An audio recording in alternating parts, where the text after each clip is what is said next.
ماننا یہ 15 سے 16 رکوع ضرور ہی پڑھنا کہ وہ آخر تابوت میں کیا تھا، کھولنا ذرا۔ قرآن مجید کہتا ہے کہ حضرت موسیٰ علیہ السلام اور حضرت ہارون کے تبرک تھے، تو تبرک کیا تھے؟ تمام مفسرین نے لکھا ہے کہ حضرت موسیٰ کا ایک کرتا تھا، ایک ڈنڈا تھا، جوتے تھے، اور جناب ہارون علیہ السلام کا امامہ شریف تھا، اور تورات کی کچھ تختیاں تھی۔ تو اس کا فائدہ کیا تھا؟ اس تابوت کا فائدہ یہ تھا کہ بنی اسرائیل والے جب اپنے دشمنوں سے لڑتے تھے، تابوت سامنے رکھ کے دعا مانگتے تھے، اللہ انہیں کامیابی عطا کر دیتا تھا۔ تو قوم عمالقہ کو بھی پتہ چل گیا کہ صندوق میں کچھ ہے جس کی وجہ سے یہ کامیاب ہو جاتے، وہ صندوق اٹھا کے لے گئے۔ اب ان کی کم بختی یہ، کم نصیبی یہ کہ انہوں نے جا کے اسے روڑی پہ پھینک دیا۔ جب روڑی پہ پھینکا تو ان کے اندر بیماریاں آ گئیں، وبائیں پھوٹ پڑی، مرنے لگے، وجود پھولنے لگا۔ پھر ان کے دلوں میں بات آئی کہ یہ ہم نے اس صندوق کی بے ادبی کی ہے۔ صندوق میں کیا ہے؟ تبرکات۔ ہمیں کہتے ہیں جی نالین کا نقشہ کیوں لگایا ہے؟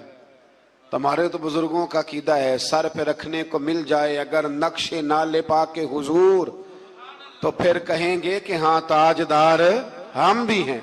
تو کہا کہ اس کے اندر یہ تبرکات تھے، انہیں بھی سمجھ میں آئی، تو انہوں نے نا بیل گاڑی منگائی اور وہ صندوق اٹھا کے اس کے اوپر رکھ دیا۔ اب کیا ہوا؟ قرآن کہتا ہے کہ فرشتوں نے نا اس صندوق کو وہاں سے اٹھایا۔ مفسرین نے لکھا اس کا معنی یہ بھی ہو سکتا ہے کہ اس بیل گاڑی کو ڈائریکشن پہ لگایا، ادھر سے حضرت شمویل علیہ السلام نے جناب طالوت کو بادشاہ بنا دیا، اور ادھر سے وہ صندوق چل پڑا۔ کہا بھئی ہم ان کو کیسے بادشاہ مانے؟ تو فرمایا بادشاہ اس طرح مانو گے کہ تمہارا وہ صندوق آ جائے گا، اور قرآن کہتے ہیں اس صندوق میں تمہارے دلوں کا سکون ہے، اس میں تمہارے دلوں کا۔ اور بھائی ہماری تو کوشش ہوتی ہے بزرگوں سے کوئی چیز مل جائے، اللہ والوں کا کوئی تبرک ہمارے ہاتھ آ جائے۔ تو وہ صندوق آ گیا، یہ مان گئے۔ اب جہاد کرنے نکلے تو لڑنا تھا جالوت کی قوم کے ساتھ۔ وہ بڑا سخت آدمی تھا، 3 من سونا اس نے وجود پہ پہنا ہوتا تھا۔ اس کی قوم سے لڑنا ہے، ٹوپی بڑی تگڑی پہنی ہوتی تھی لوہے کی۔ اب کون لڑے؟ ایک نوجوان تھے جن کا نام تھا داؤد علیہ السلام، وہ بھی بکریاں چرایا کرتے تھے۔ اور جن دنوں حضرت طالوت نکلے نا اپنی قوم کو لے کر جالوت کے خلاف لڑنے، تو حضرت داؤد بھی شامل ہو گئے۔ اللہ جب کسی کو نوازتا ہے نا تو پھر خاص ہی کرم نوازی کرتا ہے۔ مفسرین نے لکھا جب یہ جا رہے تھے نا، وہاں جا رہے تھے تو رستے میں انہیں 3 پتھر مل گئے، انہوں نے وہ تینوں پتھر اٹھا لیے۔ اس زمانے میں پتھر پھینکنے کے لیے چھوٹی چھوٹی لوگوں کے پاس چیزیں ہوا کرتی تھیں، اس کو کوپھن بھی لوگ کہتے تھے، منجنیق، اس کو سامنے رکھ کے پھر بنائی گئی۔